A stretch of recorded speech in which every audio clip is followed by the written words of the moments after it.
Next question is कि I'm interested in drawing and sketching. मैं ਇਹਦੇ ਵਿੱਚ ਆਪਣਾ ਕਰੀਅਰ ਕਿਵੇਂ ਬਣਾ ਸਕਦਾ ਹਾਂ? ਇੱਕ ਬਹੁਤ ਵਧੀਆ ਫੀਲਡ ਹੈ ਤੁਹਾਡੇ ਲਈ UX ਇੰਜੀਨੀਅਰ ਉਹਨੂੰ ਕਹਿੰਦੇ ਯੂਜ਼ਰ ਐਕਸਪੀਰੀਅੰਸ ਇੰਜੀਨੀਅਰ। ਤੁਸੀਂ UX ਡਿਜ਼ਾਈਨ ਦੇ ਵਿੱਚ ਜਾ ਸਕਦੇ ਹੋ ਜਿਹੜੇ ਕਿਉਂਕਿ ਤੁਹਾਨੂੰ ਡਰਾਇੰਗ ਸਕੈਚਿੰਗ 'ਚ ਇੰਟਰਸਟ ਹੈ। ਇਹਦਾ ਮਤਲਬ drawing sketching is a form ਕਿ ਤੁਸੀਂ ਆਪਣੀ ਆਰਟ ਨੂੰ ਪ੍ਰੈਜ਼ੈਂਟ ਕਰਦੇ ਹੋ, ਪਰ ਇਹਦਾ ਮਤਲਬ ਇਹ ਹੈ ਕਿ ਤੁਹਾਨੂੰ ਇਮੈਜੀਨੇਸ਼ਨ ਵਾਲੀਆਂ ਚੀਜ਼ਾਂ 'ਚ ਇੰਟਰਸਟ ਹੈ, ਤੁਹਾਨੂੰ ਕ੍ਰੀਏਟਿਵ ਚੀਜ਼ਾਂ 'ਚ ਇੰਟਰਸਟ ਹੈ। ਤਾਂ ਜੇ ਤੁਸੀਂ ਨਾਨ ਮੈਡੀਕਲ ਦੇ ਸਟੂਡੈਂਟ ਹੈਗੇ ਹੋ, ਪਹਿਲਾ ਦੇਖੋ ਆਪਸ਼ਨ ਹੈਗਾ ਹੈ ਕਿ ਤੁਸੀਂ BA ਕਰਕੇ ਅੱਗੇ ਡਰਾਇੰਗ 'ਚ ਜਾ ਸਕਦੇ ਹੋ, ਰਾਈਟ? ਜਾਂ ਫਿਰ BCA ਕਰ ਸਕਦੇ ਹੋ ਜਾਂ ਹਾਂਜੀ ਉਹ ਕਰ ਸਕਦੇ ਹੋ, ਬਟ ਮੈਂ ਵੈਸੇ ਕਹਿ ਰਿਹਾ ਕਿ ਜੇ ਤੁਸੀਂ ਸਿਰਫ ਆਰਟਸ ਤੇ ਫੋਕਸ ਕਰੋ ਤਾਂ ਤੁਸੀਂ ਉਹ ਕਰ ਸਕਦੇ ਹੋ।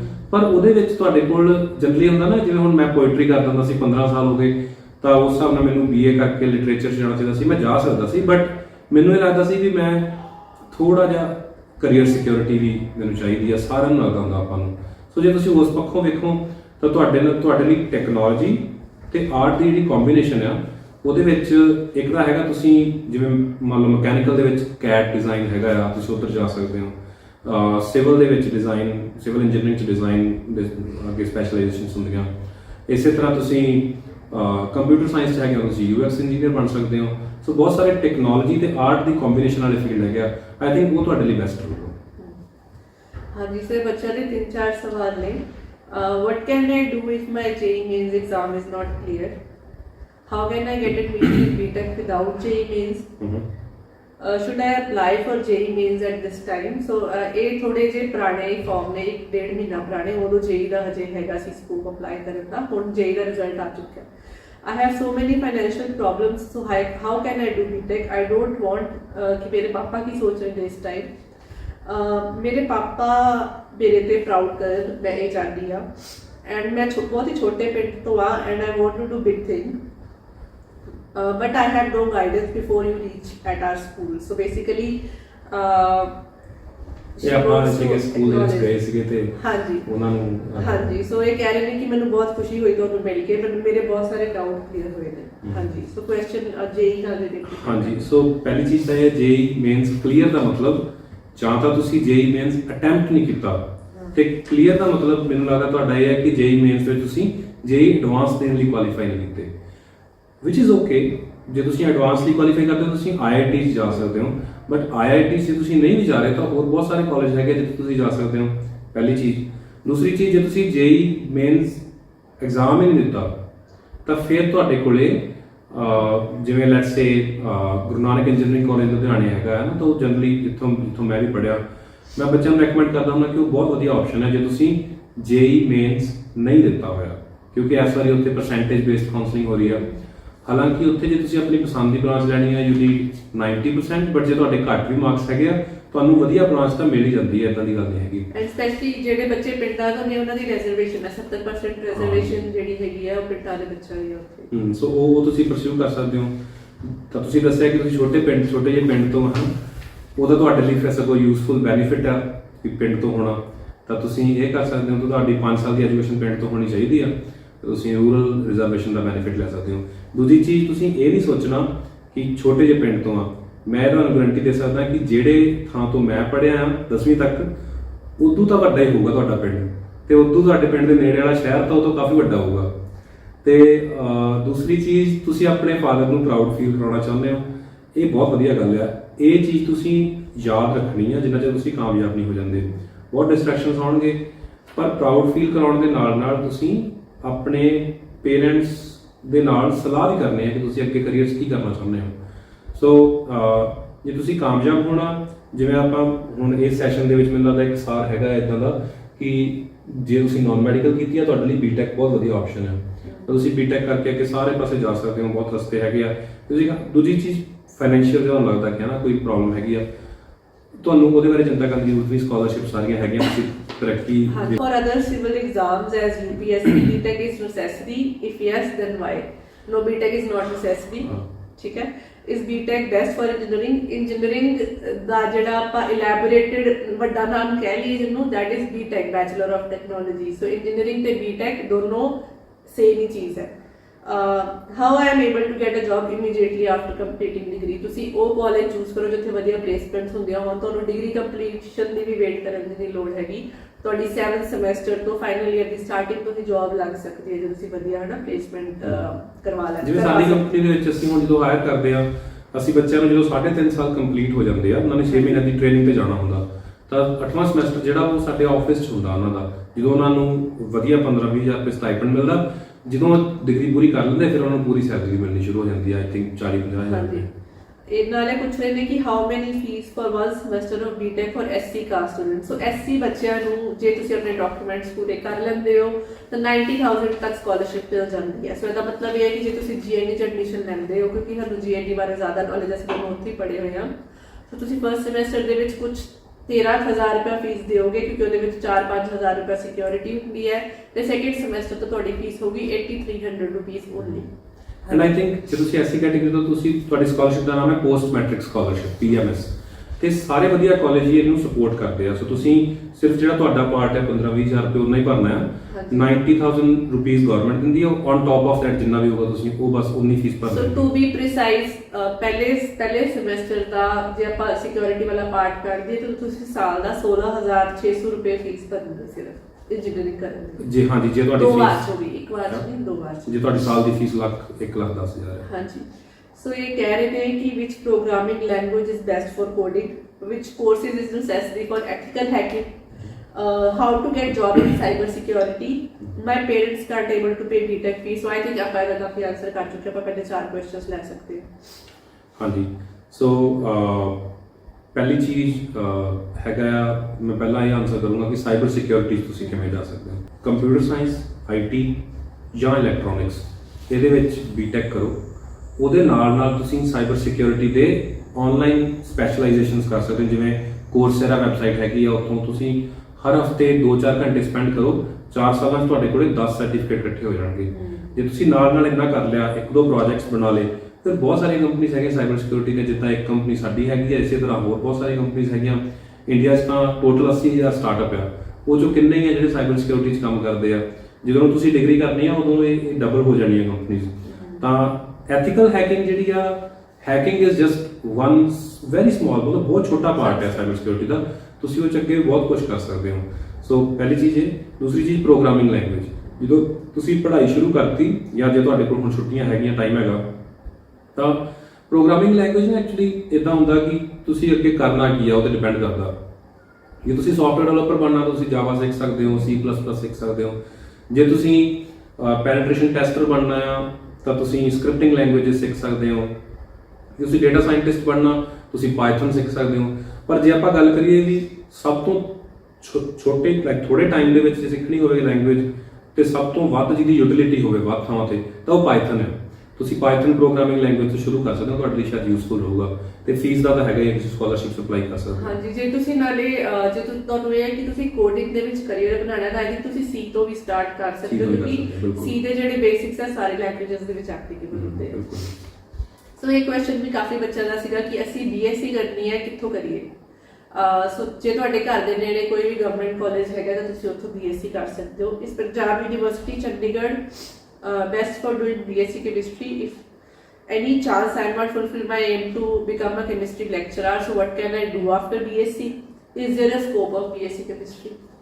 ਪੰਜਾਬ ਯੂਨੀਵਰਸਿਟੀ ਚੰਡੀਗੜ੍ਹ ਬਹੁਤ ਵਧੀਆ ਯੂਨੀਵਰਸਿਟੀ ਆ। ਦਿੱਲੀ ਯੂਨੀਵਰਸਿਟੀ, ਪੰਜਾਬ ਯੂਨੀਵਰਸਿਟੀ, ਇਹ ਯੂਨੀਵਰਸਿਟੀਜ਼ ਦੇ ਵਿੱਚ ਤੁਸੀਂ ਜਾਂਦੇ ਹੋ, ਉੱਥੋਂ BSc ਕਰਦੇ ਹੋ, ਦੀ ਬਹੁਤ ਵੈਲਿਊ ਆ। ਦੂਸਰੀ ਚੀਜ਼, ਤੁਸੀਂ BS ਤੇ MS ਇੰਟੀਗ੍ਰੇਟਿਡ ਪ੍ਰੋਗਰਾਮ ਕਰ ਸਕਦੇ ਹੋ। ਜਿਹੜਾ ਇੰਡੀਆ ਦੇ ਬੈਸਟ ਕਾਲਜਸ ਹੈਗੇ ਆ ਉਹ ਹੈਗਾ IISER, Indian institute of science education and research.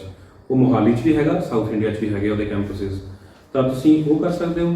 ਜੇ ਤੁਸੀਂ ਉੱਥੇ ਤੁਹਾਨੂੰ ਨਹੀਂ ਐਡਮਿਸ਼ਨ ਮਿਲਦਾ ਕਿਸੇ ਰੀਜ਼ਨ ਕਰਕੇ, ਤਾਂ ਤੁਸੀਂ ਜਿਵੇਂ ਗਵਰਨਮੈਂਟ ਕਾਲਜਸ ਹੈਗੇ ਆ, ਲੁਧਿਆਣਾ ਗਵਰਨਮੈਂਟ ਕਾਲਜ ਹੈਗਾ, ਉਹ ਬਹੁਤ ਵਧੀਆ ਕਾਲਜ ਆ, ਉੱਥੋਂ BS ਕਰਕੇ ਫਿਰ ਮਾਸਟਰਸ ਦੇ ਲਈ ਤੁਸੀਂ ਇੱਕ Indian institute of science education and research ਜਿਹੜਾ ਮੈਂ ਹੁਣੇ ਦੱਸਿਆ, ਇੱਕ ਹੋਰ ਹੈਗਾ Indian institute of science IISc।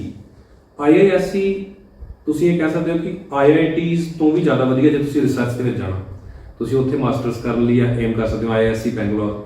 ਤਾਂ ਜੇ ਤੁਸੀਂ ਕੈਮਿਸਟਰੀ ਦੇ ਲੈਕਚਰਰ ਬਣਨਾ ਜਾਂ ਤੁਸੀਂ ਸਾਇੰਟਿਸਟ ਬਣਨਾ ਅੱਗੇ ਜਾ ਕੇ, ਇਹ ਵਧੀਆ ਕਾਲਜ ਹੈਗਾ ਤੁਹਾਡੇ ਲਈ। ਪਰ ਇੱਕ ਚੀਜ਼, ਜਿਹੜੇ ਬੱਚੇ BSc ਕਰਨ ਬਾਰੇ ਸੋਚ ਰਹੇ ਆ, ਮੈਨੂੰ ਬਹੁਤ ਬੱਚੇ ਮਿਲੇ ਸੀ ਪਿੱਛੇ ਜਿਹੜੇ ਕਹਿੰਦੇ ਸੀ BSc ਤਾਂ ਕਰਨੀ ਆ ਕਿ ਫਾਈਨੈਂਸ਼ੀਅਲ ਪ੍ਰੋਬਲਮ ਹੈ। ਸੋ ਤੁਹਾਨੂੰ ਉਸ ਕਰਕੇ ਕੰਪਰੋਮਾਈਜ਼ ਕਰਨ ਦੀ ਜ਼ਰੂਰਤ ਨਹੀਂ। ਜੇ ਤੁਹਾਡਾ ਪੈਸ਼ਨ ਹੈ ਫਿਰ ਤੁਸੀਂ ਜ਼ਰੂਰ BSc ਕਰੋ।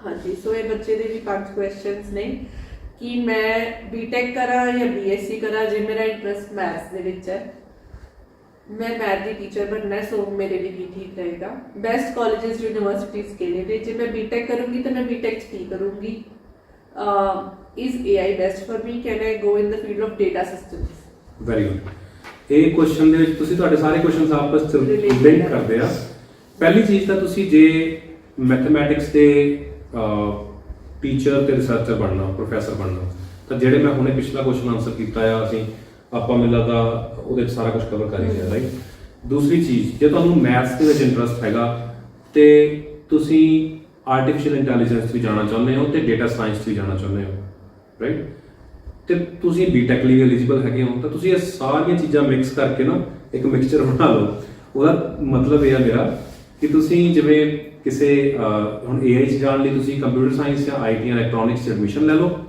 ਉਸ ਤੋਂ ਬਾਅਦ ਤੁਸੀਂ ਨਾਲ ਸਟੈਟਿਸਟਿਕਸ ਬਾਰੇ ਪੜ੍ਹਨਾ ਸ਼ੁਰੂ ਕਰ ਦਿਓ ਤੇ ਕੁਝ ਐਲਗੋਰਿਥਮਸ ਜਿਹੜੀਆਂ ਹੈਗੀਆਂ ਕੁਝ ਰਿਸਰਚ ਪੇਪਰਸ ਆ ਤੁਸੀਂ ਆਲਰੇਡੀ ਉਹ ਲਾਈਕ ਇਕਨੋਮੈਟ੍ਰਿਕਸ ਦੇ ਕਨਸੈਪਟ ਆ ਉਹਦੇ ਨਾਲ ਫੈਮੀਲੀਅਰ ਹੋ ਜਾਓਗੇ ਹੌਲੀ ਹੌਲੀ ਕਰਕੇ ਫਿਰ ਤੁਸੀਂ ਆਪਣੇ ਪ੍ਰੋਜੈਕਟਸ ਬਣਾਉਣੇ ਸ਼ੁਰੂ ਕਰ ਦਿਓ ਜਦੋਂ ਤੱਕ ਤੁਹਾਡੀ ਡਿਗਰੀ ਹੋਣੀ ਆ ਤੁਸੀਂ ਆਪਣੀ ਮੈਥ ਦੀ implementation real world problem solve ਕਰਨ ਲਈ ਕੰਪਿਊਟਰ ਸਾਇੰਸ ਦੇ ਥਰੂ ਕਰਨਾ ਸ਼ੁਰੂ ਕਰ ਦਿਓ ਤਾਂ ਤੁਸੀਂ ਆਰਟੀਫੀਸ਼ੀਅਲ ਇੰਟੈਲੀਜੈਂਸ ਕੰਮ ਕਰਨ ਲੱਗ ਜਾਓਗੇ ਤੁਸੀਂ ਡੇਟਾ ਸਾਇੰਟਿਸਟ ਬਣ ਜਾਓਗੇ ਇਹ ਫੀਲਡ ਬਹੁਤ ਪ੍ਰੋਮਿਸਿੰਗ ਹੈ ਕਿਉਂਕਿ ਮੈਂ 10 ਸਾਲ ਤੋਂ ਇਸ ਫੀਲਡ 'ਚ ਕੰਮ ਕਰਦਾ ਇਹਦੀ ਐਪਲੀਕੇਸ਼ਨ ਹਰ ਇੱਕ ਇੰਡਸਟਰੀ 'ਚ ਹੈਗੀ ਹੈ ਹਾਂਜੀ ਸੋ ਇਹ ਕਹਿ ਰਹੇ ਨੇ ਕਿ ਮੈਂ ਐਸਸੀ ਕਾਸਟ ਤੋਂ ਬਿਲੋਂਗ ਕਰਦਾ ਇਸ ਕਰਕੇ ਮੇਰਾ JEE ਮੇਨਸ ਤੱਕ ਕਲੀਅਰ ਹੋ ਗਿਆ ਬਟ ਮੈਂ ਆਰਮੀ ਹੀ ਜੁਆਇਨ ਕਰਨੀ ਹੈ ਬਟ ਐਨਡੀਏ ਦੀ ਪ੍ਰੈਪਰੇਸ਼ਨ ਦੇ ਲਈ ਮੇਰੇ ਪੇਰੈਂਟਸ ਕੋ ਪੈਸੇ ਨਹੀਂ ਹੈਗੇ ਸੋ ਹੁਣ ਮੈਂ ਕਿਵੇਂ ਕਰ ਸਕਦਾ ਦੇਖੋ ਐਨਡੀਏ ਦੀ ਪ੍ਰੈਪਰੇਸ਼ਨ ਜਿਹੜੀ ਆ ਉਹਦੇ 'ਚ ਇੱਕ ਚੀਜ਼ ਆ ਹੈ ਕਿ ਤੁਸੀਂ ਤਰੱਕੀ ਹੈਲਪਲਾਈਨ WhatsApp ਤੇ ਜ਼ਰੂਰ ਮੈਸੇਜ ਡ੍ਰੌਪ ਕਰੋ ਮੈਂ ਇਦਾਂ ਦੇ ਕੁਝ ਲੋਕਾਂ ਨੂੰ ਜਾਣਦਾ ਅਸੀਂ ਈਵਨ ਅਮਰਜੋਤ ਤੇ ਅਸੀਂ ਇਕੱਠੇ ਮਿਲੇ ਸੀ ਕਿ ਇਦਾਂ ਦੇ ਕੁਝ ਆਰਮੀ ਵੈਟਰਨਸ ਹੈਗੇ ਜਿਹੜੇ ਤਿਆਰੀ ਕਰਾਉਂਦੇ ਆ ਫ੍ਰੀ ਆਫ ਕਾਸਟ ਦੂਸਰੀ ਚੀਜ਼ ਜੇ ਤੁਸੀਂ ਕਿਸੇ ਰੀਜ਼ਨ ਕਰਕੇ ਐਨਡੀਏ 'ਚ ਫਿਰ ਵੀ ਨਹੀਂ ਜਾ ਪਾਉਂਦੇ ਤਾਂ ਤੁਹਾਡੇ ਕੋਲ ਦੂਜਾ ਆਪਸ਼ਨ ਹੈਗਾ ਤੁਸੀਂ ਅਗੇਨ ਕੋਈ ਡਿਗਰੀ ਕਰੋ ਭਾਵੇਂ ਉਹ ਟੈਕਨੀਕਲ ਡਿਗਰੀ ਹੋਵੇ ਜਾਂ ਫਿਰ ਰੈਗੂਲਰ ਜਿਹੜੀ ਗ੍ਰੈਜੂਏਸ਼ਨ ਹੁੰਦੀ ਆ ਟੈਕਨੀਕਲ ਹੋਊਗੀ ਤਾਂ ਥੋੜੇ ਜਿਹੇ ਆਪਸ਼ਨਸ ਜ਼ਿਆਦਾ ਹੋਣਗੇ ਤੁਹਾਡੇ ਕੋਲ ਉਸ ਤੋਂ ਬਾਅਦ ਤੁਸੀਂ ਜਿਵੇਂ ਯੂਨੀਵਰਸਿਟੀ ਐਂਟਰੀ ਸਟਰੀਮ ਹੁੰਦੀ ਆ ਟੈਕਨੀਕਲ ਗ੍ਰੈਜੂਏਟ ਸਟਰੀਮ ਹੁੰਦੀ ਆ FCAT ਹੁੰਦਾ 에ਅਰ ਫੋਰਸ ਲਈ ਇਦਾਂ ਦੇ ਐਗਜ਼ਾਮਸ ਹੁੰਦੇ ਆ ਜੋ ਤੁਸੀਂ ਡਿਗਰੀ ਕਰ ਲੈਂਦੇ ਹੋ ਜਾਂ ਫੋਰ ਐਗਜ਼ਾਮਪਲ ਬੀਟੈਕ ਦੇ ਮੈਨੂੰ ਪਤਾ ਹੈ ਇਹ ਸਾਰੇ ਉਹ ਕਰ ਸਕਦੇ ਹੋ ਐਂਡ ਨਾਲ ਤੁਸੀਂ ਬੀਟੈਕ ਵਿੱਚ NCC ਜੁਆਇਨ ਕਰ ਸਕਦੇ ਹੋ ਸੋ NCC ਦੇ ਕੈਡਿਟ ਤੁਸੀਂ ਹੋਵੋਗੇ ਐਗਜ਼ਾਮ ਦੀ ਤੁਸੀਂ ਤਿਆਰੀ ਕੀਤੀ ਹੋਊਗੀ ਤਾਂ SSB ਦੀ ਤਿਆਰੀ ਤੁਹਾਡੀ NCC ਦੇ ਐਕਸਪੀਰੀਅੰਸ ਤੋਂ ਹੋ ਜਾਣੀ ਆ ਤੇ ਤੁਸੀਂ ਫਿਰ ਬੜੇ ਆਰਾਮ ਨਾਲ ਆਰਮੀ 'ਚ ਆਫੀਸਰ ਬਣ ਸਕਦੇ ਹੋ ਐਨਡੀਏ ਕਰ ਲਓਗੇ ਬਹੁਤ ਵਧੀਆ ਆ ਨਹੀਂ ਕਰੋਗੇ ਗ੍ਰੈਜੂਏਸ਼ਨ ਕਰਕੇ ਫਿਰ ਵੀ ਆਫੀਸਰ ਬਣ ਸਕਦੇ ਹੋ ਹਾਂਜੀ ਸੋ ਆਈ ਥਿੰਕ ਅਸੀਂ ਆਪਾਂ ਇਹਦੇ ਕਾਫੀ ਕੁਐਸਚਨਸ ਦਾ ਪਹਿਲਾਂ ਆਨਸਰ ਕਰ ਚੁੱਕੇ ਹਾਂ ਸੋ ਇੱਕ ਕੁਐਸਚਨ ਦਾ ਕਿ ਜੇ ਮੇਰੀ ਗੂਗਲ ਤੇ ਐਪਲ ਦੋਨਾਂ 'ਚ ਪਲੇਸਮੈਂਟ ਹੋ ਜਾਏ ਤੇ ਸੈਲਰੀ ਦੋਨਾਂ ਦੀ ਸੇਮ ਹੋਏ ਫਿਰ ਮੈਂ ਕਿਹੜੀ ਜੁਆਇਨ ਕਰਾਂ ਹਾਂਜੀ ਜੇ ਤੁਸੀਂ ਗੂਗਲ ਤੇ ਐਪਲ ਇਹ ਪਹਿਲੀ ਗੱਲ ਤਾਂ ਆਪਟੀਮਿਜ਼ਮ ਬਹੁਤ ਵਧੀਆ ਹੈ ਮਤਲਬ ਮੈਂ ਜਦੋਂ ਫਸਟ ਈਅਰ 'ਚ ਹੁੰਦਾ ਸੀ ਮੈਨੂੰ ਵੀ ਸੁਣਿਆ ਕਿ ਐਪਲ 'ਚ ਟ੍ਰੇਨਿੰਗ ਲਵਾ ਲਾ ਤੇ ਮੈਂ ਉਹ ਸਮਰ ਦੇ ਵਿੱਚ 228 ਐਪਲੀਕੇਸ਼ਨਾਂ ਭੇਜੀਆਂ ਪਹਿਲਾਂ ਐਪਲ 'ਚ ਭੇਜੀਆਂ ਫਿਰ ਗੂਗਲ 'ਚ ਭੇਜੀਆਂ ਫਿਰ ਸਾਰੀਆਂ ਸਿਲੀਕਨ ਵੈਲੀ ਦੀ ਕੰਪਨੀਆਂ ਸਾਰੀਆਂ ਰਿਜੈਕਟ ਹੋ ਗਈਆਂ ਪਰ ਉੱਥੋਂ ਮੈਨੂੰ ਪਤਾ ਲੱਗ ਗਿਆ ਕਿ ਇਹ ਕੰਪਨੀਆਂ ਕਰਦੀਆਂ ਕਿ ਕਿੱਦਾਂ ਦੇ ਰੋਲਸ ਹੁੰਦੇ ਆ ਸੋ ਜੇ ਤੁਸੀਂ ਐਪਲ ਤੇ ਗੂਗਲ 'ਚ ਪਲੇਸ ਹੋ ਜਾਂਦੇ ਹੋ ਜਦੋਂ ਤੁਸੀਂ ਪਲੇਸ ਹੋਵੋਗੇ ਉਦੋਂ ਤੱਕ ਤੁਹਾਨੂੰ ਇਸ ਕੁਐਸਚਨ ਦਾ ਆਨਸਰ ਆਪਣੇ ਆਪ ਮਿਲ ਜਾਊਗਾ ਕਿ ਤੁਹਾਡੇ ਲਈ ਬੈਟਰ ਕਿਹੜੀ ਆ ਦੋਨੇ ਕੰਪਨੀਆਂ ਬਹੁਤ ਵਧੀਆ ਹੈ ਅਗਲਾ ਕੁਐਸਚਨ ਇਹਨਾਂ ਦਾ ਹੈਗਾ ਇਹਦਾ ਕੁਐਸਚਨ ਹੈਗਾ ਕਿ ਆਕਸਫੋਰਡ ਯੂਨੀਵਰਸਿਟੀ ਦੇ ਵਿੱਚ ਐਡਮਿਸ਼ਨ ਦਾ ਕੀ ਕ੍ਰਾਈਟੇਰੀਆ ਹੁੰਦਾ ਹੈ ਜਿਹੜੀ ਯੂਕੇ ਦੀਆਂ ਯੂਨੀਵਰਸਿਟੀਜ਼ ਹੈਗੀਆਂ ਉਹਨਾਂ ਦਾ ਆਪਣਾ ਇੱਕ ਐਂਟਰੈਂਸ ਐਗਜ਼ਾਮ ਹੁੰਦਾ ਹੈ ਤੁਸੀਂ ਗੂਗਲ ਤੇ ਸਰਚ ਕਰ ਸਕਦੇ ਹੋ ਬਟ ਆਕਸਫੋਰਡ ਦੇ ਲੈਵਲ ਦੀਆਂ ਜਿਹੜੀਆਂ ਯੂਨੀਵਰਸਿਟੀਜ਼ ਆ ਜਿੰਨਾ ਮੈਨੂੰ ਪਤਾ ਹੈ ਕਿ ਜੇ ਤੁਸੀਂ ਆਕਸਫੋਰਡ ਲਈ ਏਮ ਕਰ ਰਹੇ ਹੋ ਟੈਕਨੀਕਲ ਡਿਗਰੀ ਲਈ ਤਾਂ ਤੁਸੀਂ ਜ਼ਿਆਦਾ ਲਿਟਰੇਚਰ 'ਚ ਫੋਕਸ ਕਰਦੇ ਹੋ ਤਾਂ ਆਕਸਫੋਰਡ ਇਜ਼ ਗੁੱਡ ਬਟ ਜੇ ਤੁਸੀਂ ਟੈਕਨੋਲੋਜੀ ਦੇ ਵਿੱਚ ਜਾਣਾ ਤਾਂ ਜਿਹੜੀਆਂ US ਦੀਆਂ ਯੂਨੀਵਰਸਿਟੀਜ਼ ਆ ਦੇ ਆਰ ਈਵਨ ਬੈਟਰ ਤਾਂ ਮਤਲਬ ਇਹ ਨਹੀਂ ਹੈ ਕਿ ਯੂਕੇ ਜਾਣਾ ਨਹੀਂ ਚਾਹੀਦਾ ਬਟ ਜੇ ਤੁਸੀਂ US ਜਾਣਾ ਚਾਹੁੰਦੇ ਹੋ ਤਾਂ ਉੱਥੇ SAT ਐਗਜ਼ਾਮ ਹੁੰਦਾ ਹੈ ਜਿਹੜੀਆਂ ਬੈਸਟ ਵਰਲਡ ਦੀਆਂ ਟੌਪ 20-10 ਯੂਨੀਵਰਸਿਟੀਜ਼ ਆ ਉਹ SAT ਦਾ ਐਗਜ਼ਾਮ ਲੈਂਦੀਆਂ 1600 ਚੋਂ ਤੁਸੀਂ 1500 1480 ਮਾਰਕਸ ਦੇ ਲੈ ਲੈਂਦੇ ਹੋ ਤਾਂ ਤੁਹਾਨੂੰ ਉੱਥੇ ਐਡਮਿਸ਼ਨ ਮਿਲ ਜਾਂਦਾ ਹੈ ਤੇ ਇਸੇ ਤਰ੍ਹਾਂ ਦਾ SAT ਦਾ ਜਿਹੜਾ ਕਾਊਂਟਰ ਪਾਰਟ ਹੋਊਗਾ ਯੂਕੇ ਦਾ ਉਹ ਤੁਸੀਂ ਗੂਗਲ ਤੇ ਸਰਚ ਕਰ ਸਕਦੇ ਹੋ ਉਹ ਸੇਮ ਐਗਜ਼ਾਮ ਦੇ ਕੇ ਤੁਸੀਂ ਆਕਸਫੋਰਡ ਜਾ ਸਕਦੇ ਹੋ ਹਾਂਜੀ ਸੋ ਨੈਕਸਟ ਕੁਐਸਚਨ ਹੈ ਕਿ ਪਲੱਸ 2 ਤੋਂ ਬਾਅਦ ਬਾਹਰ ਜਾਣਾ ਵਧੀਆ ਕਿਉਂ ਨਹੀਂ ਹੈ ਇਹਨਾਂ ਦੇ 7-8 ਕੁਐਸਚਨਸ ਨੇ ਤੁਸੀਂ ਇਹਦਾ ਵੈਰੀ ਗੁੱਡ ਕੁਐਸਚਨ ਇਹ ਐਕਚੁਅਲੀ ਮੈਨੂੰ ਲੱਗਦਾ ਸਾਰੇ ਬੱਚਿਆਂ ਲਈ ਰੈਲੇਵੈਂਟ ਹੈ ਹੁਣ ਪਲੱਸ 2 ਤੋਂ ਬਾਅਦ ਬਾਹਰ ਜਾਣ ਦੇ ਰਿਸਕ ਕੀ ਆ, ਚੈਲੰਜ ਕੀ ਆ? ਪਹਿਲਾ ਰਿਸਕ ਇਹ ਆ ਕਿ ਚਲੋ ਪਲੱਸ 2 ਤੋਂ ਬਾਅਦ ਬਾਹਰ ਜਾਣ ਦੇ ਬੈਨੀਫਿਟ ਕੀ ਆ ਆਪਾਂ ਵੇਖਦੇ ਹਾਂ ਨਾ। ਇਹ ਬੈਨੀਫਿਟ ਹੈ ਕਿ ਤੁਸੀਂ ਸਾਲ 2 ਸਾਲਾਂ ਬਾਅਦ ਪੈਸੇ ਕਮਾਉਣੇ ਸ਼ੁਰੂ ਕਰ ਦਿੰਦੇ ਹੋ ਨਾ, ਜਦੋਂ ਆਪਣਾ 3 ਸਾਲਾਂ 'ਚ ਤੁਸੀਂ ਸੈਟਲ ਜਦੋਂ ਹੁੰਦੇ ਹੋ, PR ਵਗੈਰਾ ਹੋ ਜਾਂਦੇ ਹੋ। ਪਰ ਜਿਹੜਾ ਆਪਣਾ ਕਰੀਅਰ ਹੈ ਨਾ, ਉਹਦਾ ਮਤਲਬ ਹੈਗਾ ਆ ਪੈਸੇ ਕਮਾਉਣਾ, ਵਰਕ ਲਾਈਫ ਬੈਲੈਂਸ ਵਾਲੀ ਜੌਬ ਕਰਨਾ ਤੇ ਨਾਲ ਕੁਝ ਸਾਰੀ ਉਮਰ ਕੁਝ ਨਾ ਕੁਝ ਨਵਾਂ ਸਿੱਖਦੇ ਰਹਿਣਾ। ਇਹ ਤਿੰਨਾਂ ਚੀਜ਼ਾਂ ਦਾ ਕੰਬੀਨੇਸ਼ਨ ਕਰੀਅਰ ਹੁੰਦਾ।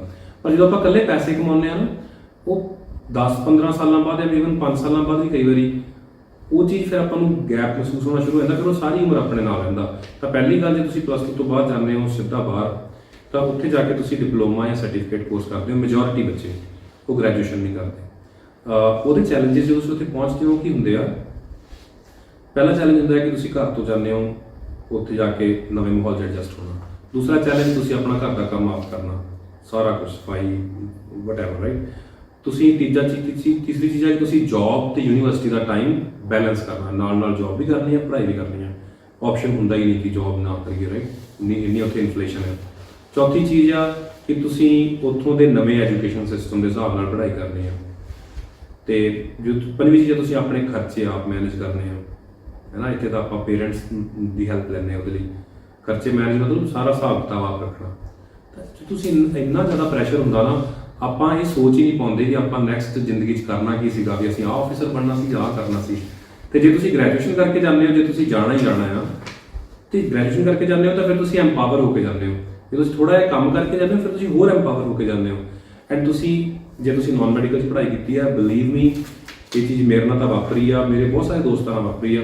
ਤੁਸੀਂ ਪੜ੍ਹਾਈ ਕਰ ਲਓ, 2-4 ਸਾਲ ਜੌਬ ਕਰ ਲਓ ਵਧੀਆ ਕੰਪਨੀ 'ਚ, ਤੁਹਾਨੂੰ ਉੱਥੋਂ ਦੀਆਂ ਕੰਪਨੀਜ਼ ਆਪ ਹਾਕਾਂ ਮਾਰਨਗੀਆਂ ਵੀ ਆ ਜਾਓ ਸਾਡੇ ਇੱਥੇ ਕੰਮ ਕਰੋ, ਤੁਹਾਡੀ ਜਹਾਜ਼ ਦੀ ਟਿਕਟ ਤੱਕ ਲੈ ਕੇ ਦੇਣਗੀਆਂ। ਸੋ ਇਹ ਹੈ ਜੀ ਪਲੱਸ 2 ਤੋਂ ਬਾਅਦ ਜਾਣ ਦਾ ਤੇ ਪੜ੍ਹਾਈ ਕਰਕੇ ਜਾਣ ਦਾ ਫਰਕ। Next question है, after BTech with computer applications, what will I do and what is a good option with a good career option? Ma'am, please tell me about JNE College and about its fees for OBC category. Please tell me about BTech branches like mechanical, electrical, computer, which is best option and which is best scope in the next coming years. What is another career option? How to become software engineer, data science? Next questions are related. ਹਾਂਜੀ, ਸੋ ਇੱਕ question ਦਾ answer ਮੈਂ ਦੇ ਦੇਣਾ, ਬਾਕੀ ਸ਼ਾਇਦ ਤੁਸੀਂ ਦੇ ਸਕਦੇ ਹੋ। ਇੱਕ 'ਚ ਮੈਨੂੰ ਇੰਟਰਸਟ ਆ ਰਿਹਾ ਤਾਂ ਉਹ ਮੈਨੂੰ ਲੱਗਦਾ ਮੈਂ ਜੰਪ ਕਰਦਾ ਉਸ ਕੁਐਸਚਨ 'ਚ। ਉਹ ਹੈਗਾ ਕਿ ਬੀਟੈਕ ਕੰਪਿਊਟਰ ਸਾਇੰਸ ਤੋਂ ਬਾਅਦ ਆਪਸ਼ਨਸ ਕਿਹੜੇ ਕਰੀਅਰ ਦੇ। ਆਪਾਂ ਨੂੰ ਜਨਰਲੀ ਲੱਗਦਾ ਆਪਾਂ ਸਾਫਟਵੇਅਰ ਇੰਜੀਨੀਅਰ ਬਣ ਜਾਂਗੇ ਨਾ, ਤਾਂ ਪਰ ਸਾਫਟਵੇਅਰ ਇੰਜੀਨੀਅਰਿੰਗ ਦੇ ਵਿੱਚ ਵੀ 10-12 ਤਰ੍ਹਾਂ ਦੇ ਪ੍ਰੋਫੈਸ਼ਨਸ ਹੈ ਮਿਨੀਮਮ, ਇਸ ਤੋਂ ਜ਼ਿਆਦਾ ਵੀ ਹੋ ਸਕਦੇ ਆ। ਤਾਂ ਉਹਦੇ ਵਿੱਚ ਤੁਸੀਂ ਸਾਫਟਵੇਅਰ ਇੰਜੀਨੀਅਰ ਸਾਫਟਵੇਅਰ ਡਿਵੈਲਪ ਕਰ ਸਕਦੇ ਹੋ, ਸਾਫਟਵੇਅਰ ਡਿਵੈਲਪਰ ਬਣ ਸਕਦੇ ਹੋ, ਸਾਫਟਵੇਅਰ ਦੀ ਟੈਸਟਿੰਗ ਕਰ ਸਕਦੇ ਹੋ, ਸਾਫਟਵੇਅਰ ਦੀ ਤੁਸੀਂ ਇੰਪਲੀਮੈਂਟੇਸ਼ਨ ਕਰ ਸਕਦੇ ਹੋ ਪ੍ਰੋਫੈਸ਼ਨਲ ਸਰਵਿਸਿਜ਼ ਗਰੁੱਪ ਦੇ ਵਿੱਚ ਜਾ ਕੇ। ਤੁਸੀਂ ਡੇਟਾ ਸਾਇੰਟਿਸਟ ਬਣ ਸਕਦੇ ਹੋ, ਡੇਟਾ ਇੰਜੀਨੀਅਰ ਬਣ ਸਕਦੇ ਹੋ, ਡੇਟਾ ਐਨਾਲਿਸਟ ਬਣ ਸਕਦੇ ਹੋ, ਤੁਸੀਂ AI ਇੰਜੀਨੀਅਰ ਬਣ ਸਕਦੇ ਹੋ, ਜਾਂ ਤੁਸੀਂ ਸਾਈਬਰ ਸਿਕਿਉਰਿਟੀ ਇੰਜੀਨੀਅਰ ਬਣ ਸਕਦੇ ਹੋ। ਸੋ ਇਹ ਸਾਰੇ ਆਪਸ਼ਨਸ ਹੈਗੇ ਆ। ਜਿੱਦਾਂ ਤੁਹਾਡਾ ਇੰਟਰਸਟ ਆ, ਤੁਸੀਂ UI ਇੰਜੀਨੀਅਰ, UX ਇੰਜੀਨੀਅਰ, ਜਿੱਦਾਂ ਤੁਹਾਡਾ ਇੰਟਰਸਟ ਆ ਤੁਸੀਂ ਉਹ ਫੀਲਡ ਚੂਜ਼ ਕਰ ਲਓ। ਬਹੁਤ ਆਪਸ਼ਨਸ ਆ। ਦੂਜੀ ਗੱਲ, ਕੰਪਿਊਟਰ ਸਾਇੰਸ 'ਚ ਜਿਹਨੇ ਇੰਜੀਨੀਅਰਿੰਗ ਕੀਤੀ ਆ ਉਹ ਸਾਰੇ ਫੀਲਡਸ 'ਚ ਐਪਲੀਕੇਬਲ ਆ। ਮਕੈਨੀਕਲ ਦੀ ਕੰਪਨੀ 'ਚ ਵੀ ਆ, ਮੈਡੀਕਲ ਦੀ ਕੰਪਨੀ 'ਚ ਵੀ ਆ, ਸਿਵਲ 'ਚ ਵੀ ਆ। ਇਹ ਸਾਰੇ ਆਪਸ਼ਨਸ ਹੈਗੇ ਆ। ਸੋ ਤੁਹਾਡੇ ਕੋਲ ਆਪਸ਼ਨਸ ਬਹੁਤ ਸਾਰੇ ਆ, ਗਿਵਨ ਕਿ ਤੁਸੀਂ ਕਿਸੇ ਵਧੀਆ ਕਾਲਜ ਜਾਂ ਯੂਨੀਵਰਸਿਟੀ ਤੋਂ ਪੜ੍ਹਾਈ ਕੀਤੀ ਹੋਵੇ। ਦੂਜਾ, ਤੁਸੀਂ GNE ਬਾਰੇ ਪੁੱਛਿਆ, ਉਦੋਂ ਦੀ ਫੀਸ ਸਟਰਕਚਰ ਉਹ ਸਾਰਾ ਕੁਝ ਹਾਂਜੀ ਆਪਾਂ ਆਲਰੇਡੀ ਆਈ ਥਿੰਕ ਦੱਸ ਆਪਾਂ ਚੁੱਕੇ cover ਸੀ ਕੀਤਾ ਇਹਦਾ ਹੋਇਆ ਫੀਸ ਜੀ। ਸਟਰਕਚਰ ਕੀ ਹੈ ਤੇ ਡਿਫਰੈਂਟ ਬ੍ਰਾਂਚਸ ਬਾਰੇ ਵੀ ਆਪਾਂ ਆਲਰੇਡੀ ਐਕਸਪਲੇਨ ਹਾਂਜੀ। ਕਰ ਸੋ ਵੀਡੀਓ ਦੀ ਸ਼ੁਰੂਆਤ ਦੇ ਵਿੱਚ ਦੇਖ ਸਕਦੇ ਹੋ। ਹਾਂਜੀ। ਸੋ ਨੈਕਸਟ ਕੁਐਸਚਨ ਹੈ ਕਿ ਮੈਂ BSc MSc ਦੀ ਬੈਸਟ ਕਾਲਜਸ, ਗਵਰਨਮੈਂਟ ਕਾਲਜਸ ਜਿਹੜੇ ਵੀ ਤੁਹਾਡੇ ਨੇੜੇ ਹੋਣ। B.Ed ਕੰਪਲਸਰੀ ਹੈ, BSc ਤੋਂ ਬਾਅਦ ਬਿਲਕੁਲ ਕੰਪਲਸਰੀ ਨਹੀਂ ਹੈ। Information about BSc IT, is Punjabi University best for BSc or not? BSc MSc के बाद करियर बेस्ट होगा, मतलब कि बेस्ट जॉब मिल सकती है या नहीं मिल सकती है? ਜੇ ਤੁਸੀਂ BSc ਐਂਡ MSc ਕਰਦੇ ਹੋ ਐਂਡ ਤੁਸੀਂ BSc IT ਪੁੱਛ ਰਹੇ ਹੋ, ਇਹਦਾ ਮਤਲਬ ਤੁਸੀਂ ਕਾਰਪੋਰੇਟ ਜਾਂ ਸੌਫਟਵੇਅਰ ਕੰਪਨੀਜ਼ ਜਾਂ MNC 'ਚ ਕੰਮ ਕਰਨਾ ਚਾਹੁੰਦੇ ਹੋ। ਇਹਨਾਂ ਦਾ ਇੰਟਰਸਟ ਫਿਜ਼ਿਕਸ ਦੇ ਵਿੱਚ ਹੈ। ਓਕੇ, ਸੋ ਜੇ ਤੁਹਾਡਾ ਫਿਜ਼ਿਕਸ ਦੇ ਵਿੱਚ ਇੰਟਰਸਟ ਹੈ ਫਿਰ ਤੁਸੀਂ BSc ਕਰਨਾ ਚਾਹੁੰਦੇ ਹੋ ਤਾਂ ਤੁਸੀਂ ਇਟਸ ਵੈਰੀ ਗੁੱਡ, ਤੁਸੀਂ ਪੰਜਾਬ ਯੂਨੀਵਰਸਿਟੀ ਚੰਡੀਗੜ੍ਹ 'ਚ ਜਾ ਸਕਦੇ ਹੋ। Punjabi university is also good, ਮਤਲਬ ਵਧੀਆ ਗਵਰਨਮੈਂਟ ਯੂਨੀਵਰਸਿਟੀ ਆ, ਰੈਪਿਊਟਡ ਯੂਨੀਵਰਸਿਟੀ ਆ। ਤੁਸੀਂ ਤੁਹਾਡਾ ਬੈਸਟ ਸ਼ਾਟ ਹੈਗਾ ਆ ਆਈਸਰ ਦਾ ਮੋਹਾਲੀ 'ਚ ਕੈਂਪਸ ਹੈਗਾ। ਤੁਸੀਂ ਉੱਥੇ ਬੈਚਲਰਸ ਐਂਡ ਮਾਸਟਰਸ ਫਿਜ਼ਿਕਸ ਦੇ ਵਿੱਚ ਕਰ ਸਕਦੇ ਹੋ। ਇੰਟੀਗ੍ਰੇਟਿਡ ਡਿਗਰੀ ਹੈਗੀ ਆ। ਉਹਨਾਂ ਦਾ ਐਗਜ਼ਾਮ ਹੁੰਦਾ ਐਂਟਰੈਂਸ ਐਗਜ਼ਾਮ, ਜੋ ਕਿ ਹੋਣਾ ਜੂਨ ਦੇ ਵਿੱਚ ਹੀ ਹੋਣਾ ਹੈ, 3rd-4th ਵੀਕ ਦੇ ਵਿੱਚ। ਸੋ ਤੁਸੀਂ ਉਹ ਕਰ ਸਕਦੇ ਹੋ। ਉਸ ਤੋਂ ਇਲਾਵਾ ਜੇ ਤੁਸੀਂ BSc IT and MSc IT ਕਰਦੇ ਹੋ, ਕਾਰਪੋਰੇਟ ਜੌਬ ਦੇ ਆਪਸ਼ਨਸ ਬਹੁਤ ਸਾਰੇ ਹੈਗੇ ਆ। ਜਿੱਦਾਂ ਹੁਣ ਸਾਡੀ ਕੰਪਨੀ 'ਚ MSc IT ਵਾਲੇ ਜਿਹੜੇ ਆ ਉਹ ਐਲੀਜੀਬਲ ਹੁੰਦੇ ਆ। ਇਸੇ ਤਰ੍ਹਾਂ ਸਾਡੇ ਦੀਆਂ ਹੋਰ ਕੰਪਨੀਆਂ 'ਚ ਹੁੰਦੇ। BSc IT ਤੋਂ ਬਾਅਦ ਕਈ ਵਾਰੀ ਥੋੜਾ ਜਿਹਾ ਹਿੱਕਅਪ ਆਉਂਦਾ ਆ। ਤੁਹਾਨੂੰ ਜੇ MSc IT ਹੋਵੇ ਤਾਂ ਜ਼ਿਆਦਾ ਵਧੀਆ, ਬਟ ਜੇ ਤੁਸੀਂ ਕਾਰਪੋਰੇਟ 'ਚ ਜਾਣਾ ਤਾਂ BSc MSc IT ਨਾਲੋਂ ਜ਼ਿਆਦਾ ਵਧੀਆ BTech ਤੁਹਾਡੇ ਲਈ ਰਹੂਗੀ, ਗਿਵਨ ਕਿ ਕਿਸੇ ਵਧੀਆ ਯੂਨੀਵਰਸਿਟੀ, ਜਿਵੇਂ ਫॉर ਐਗਜ਼ਾਮਪਲ ਪੰਜਾਬੀ ਯੂਨੀਵਰਸਿਟੀ ਆ, so it's good, GME is good, pack Thapar, ਇਹ ਸਾਰੇ ਕਾਲਜ ਹੈਗੇ। ਸੋ ਜੇ ਤੁਸੀਂ ਕਾਰਪੋਰੇਟ ਜਾਣਾ ਤਾਂ ਤੁਹਾਡੇ ਲਈ BTech BSc MSc IT ਨਾਲੋਂ ਵਧੀਆ, ਪਰ ਜੇ ਤੁਸੀਂ ਫਿਜ਼ਿਕਸ 'ਚ ਰਿਸਰਚਰ ਬਣਨਾ ਫਿਰ ਤੁਹਾਡੇ ਲਈ BSc and MSc ਵਧੀਆ ਯੂਨੀਵਰਸਿਟੀ। PhD ਵੀ ਕਰ ਸਕਦੇ ਹੋ, ਤੁਸੀਂ IISc ਬੈਕਲੌਗ ਤੋਂ ਕਰ ਸਕਦੇ ਹੋ, IITs ਤੋਂ ਕਰ ਸਕਦੇ ਹੋ। ਬਿਲਕੁਲ। ਹਾਂਜੀ, ਸੋ ਇਹਨਾਂ ਨੇ ਆਪਣਾ ਨਿਕਨੇਮ ਵੀ ਸ਼ੇਅਰ ਕੀਤਾ, ਸੋ ਮੈਂ ਨਿਕਨੇਮ ਸ਼ੇਅਰ ਕਰ ਦਿੱਤਾ। ਇਹਨਾਂ ਦਾ ਨਿਕਨੇਮ ਹੈ ਕੀਰਤ, ਬਹੁਤ ਹੀ ਪਿਆਰਾ ਨਾਮ ਹੈ। ਸੋ ਇਹ ਕਹਿ ਰਹੇ ਨੇ ਕਿ ਮੈਂ ਸੋਚ ਰਿਹਾ ਕਿ ਮੈਂ ਰੈਪਿੰਗ ਦੇ ਵਰਲਡ ਵਿੱਚ ਜਾਂ ਗੇਮਿੰਗ ਦੇ ਵਰਲਡ ਵਿੱਚ ਜਾਣਾ ਆਪਣੇ ਫਰੈਂਡਸ ਦੇ ਨਾਲ। ਮੈਂ VFX, music, logo designing, tattoo designing ਇਹ ਸਭ ਮੈਂ ਸਿੱਖਿਆ, ਬਟ ਮੇਰੇ ਪੇਰੈਂਟਸ ਚਾਹੁੰਦੇ ਕਿ ਮੈਂ ਬਾਹਰ ਜਾਵਾਂ, ਕੈਨੇਡਾ ਜਾਵਾਂ ਤੇ ਕੋਈ ਵੀ ਸਿੱਧੀ ਸਾਦੀ ਜੌਬ ਕਰਾਂ, ਬੇਸਿਕਲੀ ਜਿਹੜੀਆਂ ਅੰਦਰ ਲੇਬਰ ਜੌਬਸ ਹੈ। ਸੋ +2 ਤੋਂ ਬਾਅਦ ਉਹ ਕਹਿ ਰਹੇ ਨੇ ਕਿ ਤੂੰ IELTS ਕਰ ਲੈ। ਸੋ ਇਹ ਕਹਿ ਰਹੇ ਨੇ ਕਿ ਜੌਬ ਲੈਣੀ ਜ਼ਰੂਰੀ ਥੋੜੀ ਹੁੰਦੀ ਹੈ, ਜੌਬ ਤਾਂ ਆਪਾਂ ਪੈਸੇ ਲਈ ਕਰਦੇ ਆ, ਪੈਸੇ ਦਾ ਬਿਜ਼ਨਸ ਤੋਂ ਵੀ ਕਮਾਏ ਜਾ ਸਕਦੇ ਨੇ। ਸੋ ਐਜੂਕੇਸ਼ਨ ਜ਼ਰੂਰੀ ਹੈ, ਨੌਲੇਜ ਜ਼ਰੂਰੀ ਹੈ, ਜਾਂ ਸਕਿੱਲ ਜ਼ਰੂਰੀ ਹੈ। ਇਹਨਾਂ ਨੂੰ ਇਹ ਲੱਗ ਰਿਹਾ ਕਿ ਨੌਲੇਜ ਸਕਿੱਲ ਹੋਣਾ ਜ਼ਰੂਰੀ ਹੈ, ਬਟ ਬਾਹਰ ਜਾ ਕੇ ਅਪੋਰਚੁਨਿਟੀਜ਼ ਵੱਧ ਜਾਂਦੀਆਂ। ਸੋ ਇਹ ਇੱਕ ਚੀਜ਼ ਦਾ ਕੁਐਸਚਨ ਆਨਸਰ ਤਾਂ ਆਪਾਂ ਆਲਰੇਡੀ ਪਹਿਲਾਂ ਕਰ ਚੁੱਕੇ ਕਿ ਬਿਜ਼ਨਸ ਕਰਨਾ ਵਰਸਸ ਜੌਬ ਕਰਨੀ ਕਿਵੇਂ ਕਰਨਾ ਚਾਹੀਦਾ, ਰਾਈਟ? ਤੇ ਐਜੂਕੇਸ਼ਨ ਬਾਰੇ ਪੁੱਛ ਰਹੇ, ਐਜੂਕੇਸ਼ਨ ਕਿਉਂ ਇੰਪੋਰਟੈਂਟ ਹੈ ਬਿਜ਼ਨਸ ਲਈ। ਸੋ ਐਜੂਕੇਸ਼ਨ, ਫਿਰ ਥੋੜੀ ਜਿਹੀ ਜੌਬ, ਫਿਰ ਬਿਜ਼ਨਸ ਕਰੋ। ਦੂਸਰੀ ਚੀਜ਼, ਤੁਹਾਡਾ ਜਿਹੜਾ ਇੰਟਰਸਟ ਹੈ ਉਹ ਬਹੁਤ ਯੂਨੀਕ ਹੈ। ਤੁਹਾਡਾ ਜਿਹੜਾ ਇੰਟਰਸਟ ਹੈ ਉਹਦੇ ਹਿਸਾਬ ਨਾਲ ਤੁਸੀਂ ਜਿਵੇਂ ਟੈਕਨੋਲੋਜੀ ਦੇ ਵਿੱਚ ਤੁਸੀਂ ਪੜ੍ਹਾਈ ਦੇ ਕਰਦੇ ਹੋ, BTech ਕਰਦੇ ਹੋ, let's say computer science, IT, electronics, ਇਹਨਾਂ ਬ੍ਰਾਂਚਸ ਚੋਂ, ਤਾਂ ਤੁਸੀਂ ਅੱਗੇ ਜਾ ਕੇ ਆਡੀਓ ਇੰਜੀਨੀਅਰਿੰਗ ਵਿੱਚ ਕਰੀਅਰ ਬਣਾ ਸਕਦੇ ਹੋ। ਜੇ ਤੁਹਾਨੂੰ ਰੈਪ ਦੇ ਵਿੱਚ ਇੰਟਰਸਟ ਹੈ, ਰਾਈਟ, ਜਾਂ ਤੁਹਾਨੂੰ ਗ੍ਰਾਫਿਕਸ ਦੇ ਵਿੱਚ ਇੰਟਰਸਟ ਹੈ, ਤੁਸੀਂ ਯੂਜ਼ਰ ਐਕਸਪੀਰੀਅੰਸ ਇੰਜੀਨੀਅਰ ਬਣ ਸਕਦੇ ਹੋ, ਰਾਈਟ। ਤੁਸੀਂ ਆਪਣੀਆਂ ਸਕਿੱਲਸ ਨੂੰ ਯੂਜ਼ ਕਰਨਾ। ਜੌਬ ਕਰਨੀ ਜ਼ਰੂਰੀ ਕਿਉਂ ਆ?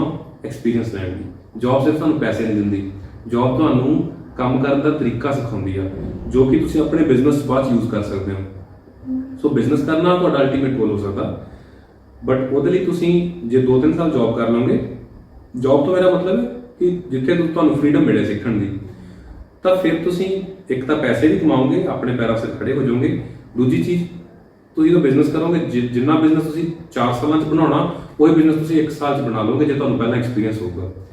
ਤੇ +2 ਤੋਂ ਬਾਅਦ ਇਮੀਡੀਏਟਲੀ ਬਾਹਰ ਜਾਣ ਦਾ ਆਈ ਥਿੰਕ ਉਹਦੇ 'ਚ ਰਿਸਕ ਆ। ਉਹਨੇ ਆਪਾਂ ਥੋੜਾ ਜਿਹਾ ਪਹਿਲਾਂ ਦੂਸਰੇ ਕੁਐਸਚਨ 'ਚ ਕਵਰ ਕੀਤਾ। ਤੁਸੀਂ ਪੜ੍ਹਾਈ ਪੂਰੀ ਕਰਕੇ ਫਿਰ ਤੁਸੀਂ ਅਪੋਰਚੁਨਿਟੀਜ਼ ਚੇਸ ਕਰ ਸਕਦੇ ਹੋ। ਦੂਜੀ ਚੀਜ਼, ਬਾਹਰ ਵਰਸਸ ਇੰਡੀਆ 'ਚ ਅਪੋਰਚੁਨਿਟੀਜ਼ ਕਿੰਨੀਆਂ। ਮੈਨੂੰ ਇਹ ਲੱਗਦਾ ਹੈ ਕਿ ਜੇ ਆਪਾਂ ਬਾਹਰ ਦੀ ਗੱਲ ਕਰੀਏ ਤਾਂ ਐਟਲੀਸਟ 2 ਕੰਟਰੀਆਂ ਤੋਂ ਤਾਂ ਇੰਡੀਆ ਜ਼ਿਆਦਾ ਵਧੀਆ ਆ ਟੈਕਨੋਲੋਜੀ ਦੀਆਂ ਜੌਬਸ ਦੇ ਵਿੱਚ। ਮੈਨੂਫੈਕਚਰਿੰਗ ਜਾਂ ਮਕੈਨੀਕਲ ਇੰਜੀਨੀਅਰਿੰਗ ਨਹੀਂ ਮੈਂ ਕਹਿ ਰਿਹਾ, ਮੈਂ ਕੰਪਿਊਟਰ ਸਾਇੰਸ, ਜਿਵੇਂ ਤੁਹਾਡਾ ਇੰਟਰਸਟ ਗ੍ਰਾਫਿਕਸ ਹੈਗਾ, ਕੈਨੇਡਾ, ਆਸਟ੍ਰੇਲੀਆ, ਜਿਹੜੇ ਬੱਚੇ ਜ਼ਿਆਦਾਤਰ ਜਾਂਦੇ ਜਿੱਥੇ, ਉਸ ਤੋਂ ਜ਼ਿਆਦਾ ਜੌਬਸ ਇੰਡੀਆ ਦੇ ਵਿੱਚ ਹੈਗੀਆਂ। ਉਦੋਂ ਵੱਧ ਪੇ ਕਰਨ ਵਾਲੀਆਂ ਜੌਬਸ ਇੰਡੀਆ 'ਚ ਹੈਗੀਆਂ। ਇੱਕ ਤੁਸੀਂ ਪਰਚੇਸ ਪੈਰਿਟੀ ਵੇਖਿਓ ਉਹਦੇ ਹਿਸਾਬ ਨਾਲ ਵੀ, ਤੇ ਅਦਰਵਾਈਜ਼ ਵੀ। ਤੁਸੀਂ ਹੁਣ ਬੈਂਗਲੌਰ, ਹੈਦਰਾਬਾਦ, ਇੰਨੀਆਂ ਸਾਰੀਆਂ ਕੰਪਨੀਆਂ ਹੈਗੀਆਂ ਜਿੱਥੇ ਇੰਜੀਨੀਅਰ ਕੰਮ ਕਰਦੇ ਆ ਇੰਡੀਆ ਦੇ, ਤੇ ਤੁਸੀਂ ਘਰੋਂ ਵੀ ਕੰਮ ਕਰ ਸਕਦੇ ਹੋ, ਤੇ ਤੁਸੀਂ ਇਸ ਤੋਂ ਬਾਅਦ US ਵੀ ਜਾ ਸਕਦੇ ਹੋ ਜੌਬ ਕਰਨ, ਸਿਲਿਕਨ ਵੈਲੀ ਜਾ ਸਕਦੇ ਹੋ। ਜੇ ਪੜ੍ਹਾਈ ਹੋਊਗੀ ਫਿਰ ਸਾਰਾ ਕੁਝ ਕਰ ਸਕਦੇ ਹੋ। ਤੇ +2 ਤੋਂ ਬਾਅਦ ਸਰਟੀਫਿਕੇਸ਼ਨ ਕਰਨ ਤੁਸੀਂ ਚਲੇ ਗਏ ਇੱਕਦਮ, ਤਾਂ ਮਨੀ ਤੁਸੀਂ ਅਰਨ ਕਰ ਸਕਦੇ ਹੋ, ਪਰ ਆਪਣਾ ਪੈਸ਼ਨ ਪਰਸੂ ਕਰਨਾ ਬਹੁਤ ਔਖਾ ਹੋ ਜਾਂਦਾ ਹੈ। ਕਰ ਵੀ ਸਕਦੇ ਆ, ਪਰ ਡਿਫਿਕਲਟ ਹੈ ਐਜ਼ ਕੰਪੇਅਰ ਟੂ ਪੜ੍ਹਾਈ ਪੂਰੀ ਕਰਕੇ ਜਾਣ ਨਾਲ।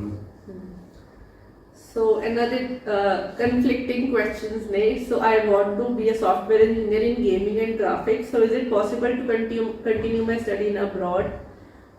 Yes, it is possible, but ਤੁਸੀਂ ਉੱਥੋਂ ਦੀ ਡਿਗਰੀ ਤੁਹਾਨੂੰ ਕਾਫੀ ਐਕਸਪੈਂਸਿਵ ਪਏਗੀ ਜੇ ਤੁਸੀਂ ਕਨਵਰਟ ਕਰੋਗੇ। Is there any other way also available to get a seat in IIT? Because I got approx 75 percentile in JEE Mains and I belong to reserve category. IIT ਦੇ ਲਈ ਤੁਹਾਨੂੰ JEE advance ਦੇਣਾ ਹੀ ਪਏਗਾ। ਤੁਸੀਂ reserve category ਦੇ ਹੋ ਤਾਂ ਤੁਹਾਡੀ ਕੱਟ ਆਫ ਡੈਫੀਨਿਟਲੀ ਘੱਟ ਹੋਏਗੀ।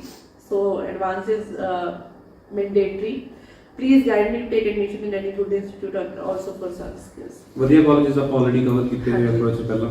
ਸੋ ਹਾਂਜੀ, ਸੋ ਲਾਸਟ ਆਈ ਥਿੰਕ ਇਹ ਬਹੁਤ ਹੀ ਪ੍ਰੈਸਿੰਗ ਪ੍ਰੋਬਲਮ ਹੈ। ਇਹ ਬੱਚੀ ਨੇ ਲਿਖਿਆ ਹੈ ਕਿ ਮੈਂ IPS ਆਫਿਸਰ ਬਣਨਾ ਚਾਹੁੰਦੀ ਹਾਂ, ਬਟ ਮੇਰੀ ਸਾਰੀ ਫੈਮਿਲੀ ਕੈਨੇਡਾ ਦੇ ਵਿੱਚ ਹੈ, ਐਕਸਟੈਂਡਡ ਫੈਮਿਲੀ ਜਿੰਨੇ ਵੀ ਮੇਰੇ ਰਿਲੇਟਿਵ ਤੇ ਮੇਰੇ ਪੇਰੈਂਟਸ ਨੂੰ ਸਿਰਫ ਇੱਕੋ ਹੀ ਚੀਜ਼ ਹੈ ਕਿ ਮੈਂ ਬਾਹਰ ਜਾਵਾਂ ਤੇ ਉਹਨਾਂ ਸਾਰਿਆਂ ਤੋਂ ਵੱਧ ਪੈਸੇ ਕਮਾਵਾਂ, ਬਟ ਮੈਂ ਨਹੀਂ ਜਾਣਾ ਚਾਹੁੰਦੀ ਕਿਉਂਕਿ ਮੈਨੂੰ ਇਹ ਲੱਗ ਰਿਹਾ ਹੈ ਕਿ ਮੈਂ ਉੱਥੇ ਜਾਊਂਗੀ ਤਾਂ ਮੈਂ ਆਪਣੇ ਕਲਚਰ ਤੋਂ ਦੂਰ ਹੋ ਜਾਊਂਗੀ, ਆਪਣੇ ਪਿੰਡ ਤੋਂ ਦੂਰ ਹੋ ਜਾਊਂਗੀ, ਆਪਣੀ ਕੰਟਰੀ ਤੋਂ ਦੂਰ ਹੋ ਜਾਊਂਗੀ, ਕਿਉਂਕਿ ਮੈਨੂੰ ਲੱਗਦਾ ਹੈ ਕਿ ਮੈਂ ਆਪਣੇ ਪੇਰੈਂਟਸ ਦੇ ਕਲਚਰ ਨਾਲ ਬਹੁਤ ਜ਼ਿਆਦਾ ਅਟੈਚਡ ਹਾਂ ਤੇ ਮੈਂ IPS ਆਫਿਸਰ ਇੰਡੀਆ 'ਚ ਬਣਨਾ ਚਾਹੁੰਦੀ ਹਾਂ।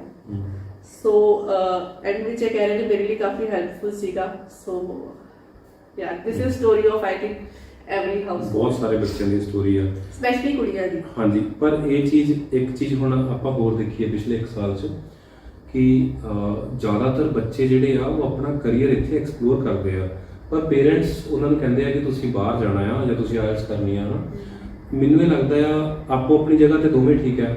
ਪੇਰੈਂਟਸ ਨੂੰ ਇਹ ਲੱਗਦਾ ਹੈ ਕਿ ਬੱਚਿਆਂ ਦੀ ਸਿਕਿਉਰਿਟੀ, ਬੱਚਿਆਂ ਦੇ ਫਿਊਚਰ ਦੀ ਫਾਈਨੈਂਸ਼ੀਅਲ ਸਿਕਿਉਰਿਟੀ, ਫਿਜ਼ੀਕਲ ਸਿਕਿਉਰਿਟੀ ਉੱਥੇ ਬੈਟਰ ਆ, ਜੋ ਕਿ ਆਪਾਂ ਜੇ ਕੰਪੇਅਰ ਕਰੀਏ ਨਾ ਤਾਂ ਮਿਥ ਆ।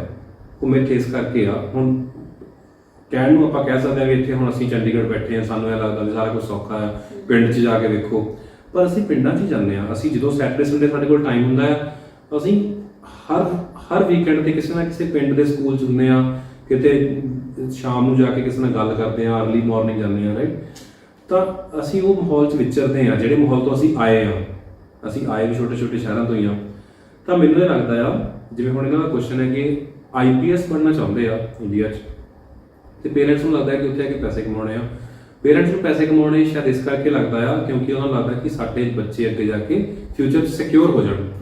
ਪਰ ਇੱਕ ਜਿਹੜੀ ਚੀਜ਼ ਆਪਾਂ ਪਹਿਲਾਂ ਵਿਚਾਰੀ ਸੀ ਕਿ ਕਰੀਅਰ ਦਾ ਜਿਹੜਾ ਮਤਲਬ ਆ, ਉਹਦਾ ਮਤਲਬ 3-fold ਹੁੰਦਾ, 3 ਚੀਜ਼ਾਂ ਹੁੰਦੀਆਂ ਕੈਰੀਅਰ ਦੇ ਵਿੱਚ। ਪਹਿਲੀ ਚੀਜ਼, ਤੁਸੀਂ ਜੋ ਕੰਮ ਕਰਦੇ ਹੋ ਉਹਦੇ ਤੁਹਾਨੂੰ ਵਧੀਆ ਮਨੀ ਮਿਲੇ। ਦੂਸਰੀ ਚੀਜ਼ ਹੁੰਦੀ ਹੈ ਤੁਹਾਨੂੰ ਕੁਝ ਸਿੱਖਣ ਨੂੰ ਵੀ ਮਿਲੇ ਨਾਲ। ਤੀਜੀ ਚੀਜ਼ ਹੁੰਦੀ ਹੈ ਤੁਹਾਡਾ ਵਰਕ ਲਾਈਫ ਬੈਲੈਂਸ ਵੀ ਹੋਵੇ।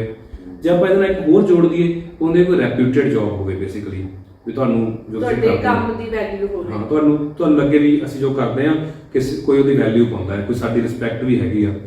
ਤਾਂ ਇਹ ਸਾਰੀਆਂ ਚੀਜ਼ਾਂ ਤੁਹਾਨੂੰ IPS ਦੀ ਜੌਬਸ ਮਿਲ ਜਾਂਦੀਆਂ।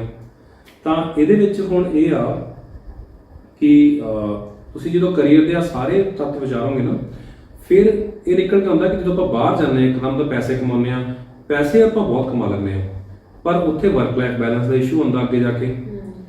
ਇੱਕ ਆਉਂਦਾ ਆਪਾਂ ਨੂੰ ਲਰਨਿੰਗ ਦਾ ਇਸ਼ੂ, ਜੇ +2 ਕਰਕੇ ਜਾਂਦੇ ਸਪੈਸ਼ਲੀ, ਕਿਉਂਕਿ ਆਪਾਂ ਜਦੋਂ 2-4-5 ਸਾਲ ਕੰਮ ਕਰ ਲਿਆ, ਔਡ ਜੌਬਸ ਕਰ ਲਈਆਂ 5 ਸਾਲ, ਫਿਰ ਆਪਾਂ ਨੂੰ ਲੱਗਦਾ ਕਿ ਹੁਣ $5-7,000 ਮਹੀਨੇ ਦਾ ਕਮਾਉਂਦੇ ਹਾਂ, ਹੁਣ ਅਸੀਂ ਆਹ ਨੌਕਰੀ ਛੱਡ ਕੇ ਫਿਰ ਅਸੀਂ ਗ੍ਰੈਜੂਏਸ਼ਨ ਥੋੜਾ ਕਰਾਂਗੇ। ਤੇ ਜਿੰਨਾ ਚਿਰ ਆਪਾਂ ਉਹ ਨਹੀਂ ਕਰਦੇ, ਆਪਾਂ ਵਾਈਟ ਕਾਲਰ ਜੌਬ 'ਚ ਔਖਾ ਹੁੰਦਾ ਬਹੁਤ ਜਾਣਾ। ਇਹ ਨਹੀਂ ਕਿ ਜਾ ਨਹੀਂ ਸਕਦੇ, ਪਰ 99% ਨਹੀਂ ਜਾਂਦੇ। ਤਾਂ ਫਿਰ ਆਪਾਂ ਅਲਟੀਮੇਟਲੀ ਉਸੇ ਗਿਗ ਇਕਨੋਮੀ ਦੇ ਵਿੱਚ, ਉਸੇ ਡੇ ਟੂ ਡੇ ਸ਼ਿਫਟਸ ਦੇ ਵਿੱਚ ਘੁੰਮ ਕੇ 35 ਸਾਲ ਦੇ ਹੋ ਜਾਂਦੇ ਆ। ਫਿਰ ਦੁਬਾਰਾ ਲੱਗਦਾ ਚਲੋ ਲੈਟਸ ਗਿਵ ਅਪ, ਅਗਲੀ ਜਨਰੇਸ਼ਨ ਬਾਰੇ ਸੋਚਦੇ ਆ। ਤਾਂ ਇਹ ਇਸ਼ੂ ਆ।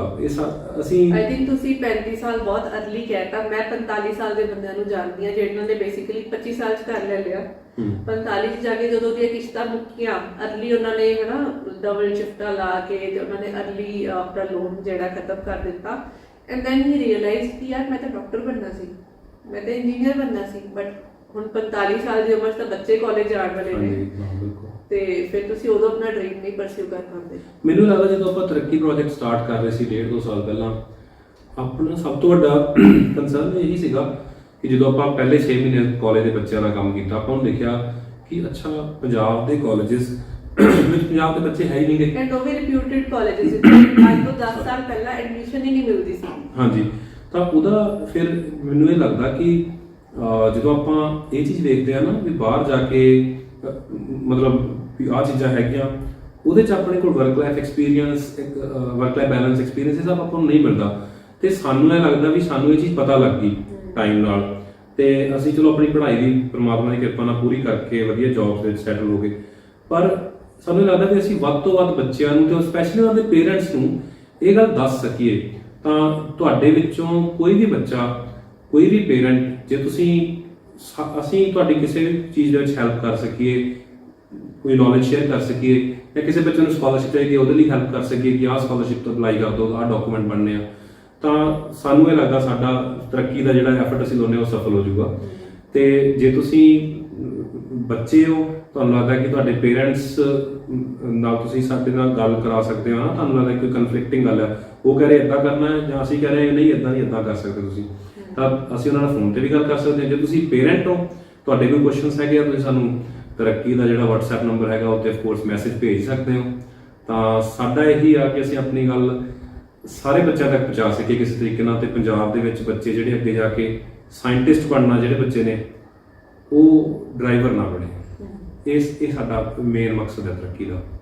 ਸੋ ਇਹੀ ਸਾਡਾ ਮੰਤਵ ਹੈ ਤਰੱਕੀ ਸਟਾਰਟ ਕਰਨ ਦਾ, ਤੇ ਇਹੀ ਆਪਣਾ ਗੋਲ ਹੈ। ਹਾਂਜੀ, ਤੇ ਜਿਹੜੀ ਅਸੀਂ ਵਿਜ਼ਿਟ ਕਰਵਾਉਣੀਆਂ ਸ਼ੁਰੂ ਕੀਤੀ ਹੈ, ਗੱਲ ਟ੍ਰਿਗਰ ਉੱਥੋਂ ਹੋਈ ਸੀ ਕਿ ਜਦੋਂ ਲਾਸਟ ਈਅਰ ਸਾਡੇ ਪਹਿਲੇ ਬੈਚ ਦੇ ਵਿੱਚ ਤਕਰੀਬਨ 70 ਬੱਚੇ ਗਏ ਸੀਗੇ ਇੰਜੀਨੀਅਰਿੰਗ ਦੇ ਵਿੱਚ, ਤੇ ਉਹਦੇ ਵਿੱਚੋਂ ਜਦੋਂ ਉਹਨਾਂ ਦੀ ਐਡਮਿਸ਼ਨ ਹੋ ਗਈ ਤਾਂ ਅਸੀਂ ਉਹਨਾਂ ਨੂੰ ਉਹਨਾਂ ਦੇ ਪੇਰੈਂਟਸ ਦੇ ਨਾਲ ਆਪਣੇ ਆਫਿਸ 'ਚ ਇਨਵਾਈਟ ਕੀਤਾ ਸੀਗਾ। ਸੋ ਉਹਦੇ ਵਿੱਚੋਂ ਇੱਕ ਪੇਰੈਂਟ ਨੇ ਕਿਹਾ ਕਿ ਤੁਸੀਂ ਇਹ ਹੋਟਲ ਬੁੱਕ ਕੀਤਾ ਹੈ ਜੀ।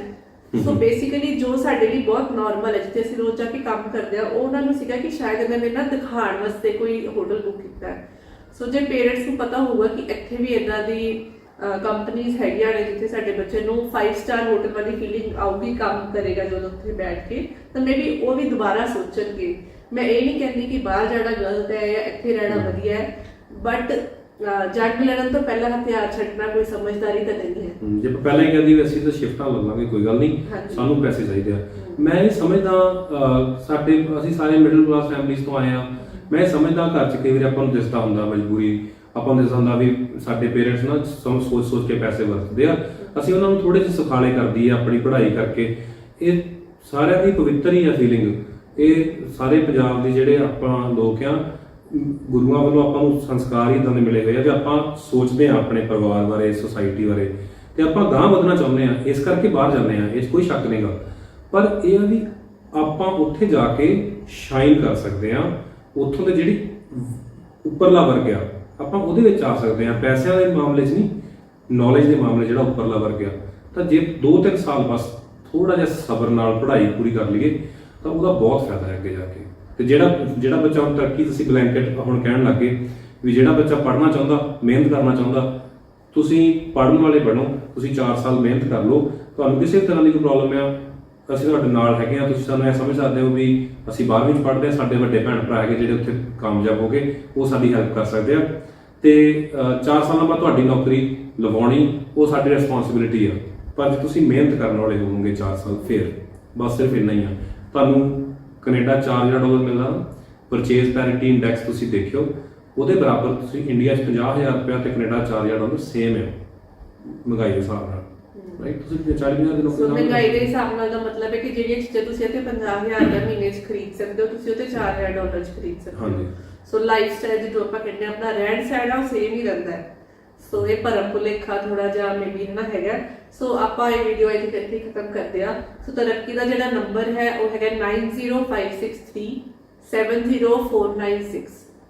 ਸੋ ਤੁਸੀਂ ਇਹਦੇ ਤੇ WhatsApp ਮੈਸੇਜ ਕਰ ਸਕਦੇ ਹੋ, ਤੁਸੀਂ ਮੈਸੇਜ ਰਿਕਾਰਡ ਵੀ ਕਰ ਸਕਦੇ ਹੋ। 90563 ਹਾਂਜੀ 70496 ਇਹ ਤਰੱਕੀ ਦਾ WhatsApp ਨੰਬਰ ਹੈ। ਹਾਂਜੀ, ਤੇ ਕਿਸੇ ਕੋਲ ਜੇ ਬਾਈ ਚਾਂਸ WhatsApp ਨਹੀਂ ਹੈਗੀ ਤਾਂ ਤੁਸੀਂ SMS ਵੀ ਕਰ ਸਕਦੇ ਹੋ, ਮੈਸੇਜ ਕਰ ਸਕਦੇ ਹੋ। ਹਾਂਜੀ। ਤੇ ਜੇ ਤੁਹਾਨੂੰ ਲੱਗਦਾ ਆ ਕਿ ਕੋਈ ਵੀ ਬੱਚਾ ਜਿਹਨੇ +2 ਕੀਤੀ ਆ, ਉਹਨੂੰ ਅੱਗੇ ਕੋਈ ਰਸਤਾ ਨਹੀਂ ਪਤਾ, ਜਾਂ ਉਹ ਸਪੈਸ਼ਲੀ ਜੇ ਪਿੰਡ ਵਾਲੇ ਇਲਾਕੇ ਤੋਂ ਬਿਲੋਂਗ ਕਰਦਾ, ਪਿੰਡ ਤੋਂ ਪੜ੍ਹਾਈ ਕੀਤੀ ਆ ਉਹਨੇ, ਤਾਂ ਉਹ ਬੱਚਿਆਂ ਲਈ ਬਹੁਤ ਰਿਜ਼ਰਵੇਸ਼ਨ ਬਹੁਤ ਥਾਵਾਂ ਤੇ, ਵਧੀਆ ਥਾਵਾਂ ਤੇ ਹੈਗੀ ਆ। ਤਾਂ ਤੁਸੀਂ ਇਸੇ ਸਪੈਸ਼ਲੀ 10-11 ਤਰੀਕ ਤੋਂ ਪਹਿਲਾਂ, 9-10 ਜੂਨ ਤੋਂ ਪਹਿਲਾਂ ਕੋਸ਼ਿਸ਼ ਕਰੋ ਕਿ ਆਪਾਂ ਉਹਨਾਂ ਨੂੰ ਇਹ ਭੇਜ ਸਕੀਏ। ਤੇ ਕੋਈ ਵੀ ਬੱਚਾ ਹੋਪਲੈਸ ਜਾਂ ਨਾ ਹੋਵੇ ਵੀ ਉਮੀਦ ਛੱਡ ਦੇ ਕਿ ਅੱਛਾ ਅਸੀਂ ਤਾਂ ਹੁਣ ਕੁਝ ਵੀ ਨਹੀਂ ਕਰ ਸਕਦੇ। ਹਾਂਜੀ, ਤੇ ਅਸੀਂ ਇਹ ਵੀਡੀਓ ਦੀ ਤਾਂ ਹੀ ਬਣਾ ਰਹੇ ਕਿ 60 ਬੱਚਿਆਂ ਦੇ ਸਵਾਲ ਨੇ, 600 ਬੱਚੇ ਆਏ ਸੀ, ਬਟ ਇਹ ਜਿੰਨੇ ਵੀ ਬੱਚੇ ਇਸ ਟਾਈਮ +2 ਦਾ ਐਗਜ਼ਾਮ ਦੇ ਚੁੱਕੇ ਨੇ ਉਹਨਾਂ ਦੇ ਵੀ ਸਵਾਲ ਹੋਣਗੇ ਜੇ ਉਹਨਾਂ ਨੂੰ ਇਸ ਚੀਜ਼ ਦਾ ਐਕਸਪੋਜ਼ਰ ਮਿਲਿਆ ਹੋਵੇਗਾ। ਸੋ ਤਾਂ ਹੀ ਅਸੀਂ ਇਹ ਵੀਡੀਓ ਬਣਾਈ ਹੈ। ਅਸੀਂ ਉਹਨਾਂ ਨੂੰ ਕਾਲ ਕਰਕੇ ਵੀ ਦੱਸ ਸਕਦੇ ਸੀ, ਬਟ ਉਹ ਫਿਰ ਉਹਨੂੰ ਉਸੇ ਬੱਚੇ ਨੂੰ ਜਵਾਬ ਮਿਲਦਾ ਸੀ। ਹਾਂਜੀ, so thank you so much. ਹਾਂਜੀ, ਥੈਂਕ ਯੂ।